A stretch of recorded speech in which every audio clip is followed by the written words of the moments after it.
வணக்கம் மக்களே. இன்றைக்கி பார்த்தீங்கன்னா நியூஸில் கேட்டிங்களா, இன்றைக்கி வந்து 1 மணி நேரத்தில் 8 இடத்துல நகையை பறிச்சிருக்காங்க. எப்படி இருக்குது பாருங்கள். ஏன்னா நகை வந்து ரேட் ஏறி போச்சு. ஒரு பவுன் 66,000 ரூபாய். அதனால் மக்கள் வந்து இப்போ எப்படி இது பண்ணுறதுன்னு தெரியல. அதனால் யார் ஏமாந்தாங்க பார்த்து டக்கு நகையை பறிச்சுன்னு போயிடுறாங்க. இன்றைக்கி மட்டும் கிண்டி, வேளச்சேரி, அடையாறு, பெசன்ட் நகர், திருவாரூர்னு 8 இடத்துல எடுத்திருக்காங்க. அது வரைக்கும் போலீஸ் வந்து 3 மணி நேரத்தில் வந்து கண்டுபிடிச்சி அவங்க அரெஸ்ட் பண்ணி நகையை வாங்கியிருக்காங்க. நகைகளை பத்திரமா வச்சுங்க. எங்கே போனாலும் நகைகளை ஒரு நீங்கள் புடவை கட்டியிருந்தீங்கன்னா நகையை வந்து ப்ளவுஸ் கூட வச்சு பின் குத்திக்குங்க. அப்புறம் நீங்கள் மாரி சுடிதார் போட்டுட்டு போகிறீங்க, ஷாலை வந்து இப்படி போட்டுட்டு போங்க.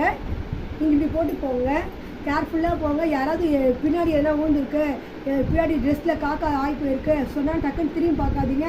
இப்போ கீழே பணம் ஊழ்ந்துருக்குன்னா டக்குன்னு கீழே எடுக்காதீங்க. ஏன்னா நம்மளை ஏமாத்துறதுக்கு நிறைய வழி இருக்குது. கீழே பணம் வந்துக்கிட்டு எடுக்கப்போ டக்குன்னு நம்ம நகையை எடுத்துகிட்டு போயிடுவாங்க. நீங்கள் பாருங்கள், பின்னாடி உங்கள் ட்ரெஸ்ஸில் வந்து காக்கா ஆகி போயிடுச்சு, திரும்பி பார்த்தா கழுத்தில் நகையை எடுத்துகிட்டு போயிடுவாங்க. எப்போயுமே நீங்கள் கேர்ஃபுல்லாக இருங்க. நகை போட்டுருக்கும்போது அதிகமாக நகைகளை வெளில போட்டு போகாதீங்க. ஏன்னா இப்போ இன்றைக்கி கொள்ளை அடிச்சது ஃபுல்லாக உத்தரப்பிரதேசத்தை சேர்ந்து 2 பேர் அடிச்சிருக்காங்க.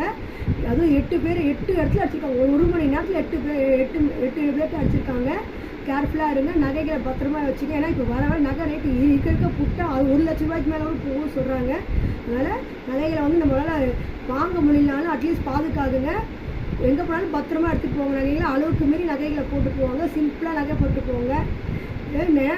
இப்போ இருக்க நிலைமையில நம்ம நகை வாங்க முடியாது, விற்க தான் முடிஞ்ச வாங்க முடியாது. அதில் கேர்ஃபுல்லாக இருங்க. யார் சொன்னாலும் திரும்பி பார்க்காதீங்க. கீழே இருந்தால் ஒன்றும் எடுக்காதீங்க. எங்கே போனாலும் ஒரு கம்மியான நகைகளை போட்டு போங்க. ஏன்னா பிற்காலத்தில் வந்து நகை எவ்வளோ ரேட் ஆகும் நமக்கு தெரியாது. எனக்கு சொல்கிறாங்க இப்போ இன்னும் கொஞ்சம் வருஷத்தில் 1 லட்ச ரூபா ஆகும் சொல்கிறாங்க. நம்மளால் வாங்க முடியாது. நகைகளை கேர்ஃபுல்லாக எடுத்துங்க. இந்த வீடியோ வந்து உங்களுக்கு கண்டிப்பாக பிடிக்கும். சப்ஸ்கிரைப் பண்ணுங்கள், லைக் பண்ணுங்கள், கமெண்ட் பண்ணுங்கள் மக்களே. நன்றி.